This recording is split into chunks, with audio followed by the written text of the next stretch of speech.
لك بالخير يا ابو حامد. البعد البث مزعجنا، ماذا بك؟ اقلقت ما تخلينا ننام ولا تخلينا خلينا ننام. الله يجزاك خير. صلى على النبي. تمام، ما اقصد احد. الزبده انا صراحه بخربها اليوم معيش يا اخوياي بكشف اسراركم.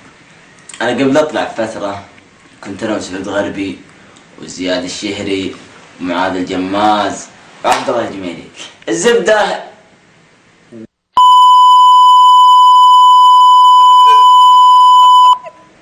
امزح، لا حد يصدق. سمع على قلوبكم، انا بعلم عليكم لا تخافون. انا كنت اشوف الحين سعود وزياد والجماز والجميري خايفين. لا تخاف. هلا مايك. الى متى يا مخلد؟ الى متى يا مخلد وانت مايك طافي؟ اول شيء اعلم الله اني اشتقت لكم واتمنى اني اكون معكم، لكن للاسف طلعت ابراهيم. لكن لنا لقاء ان شاء الله باذن الله في الايام القادمه. على العموم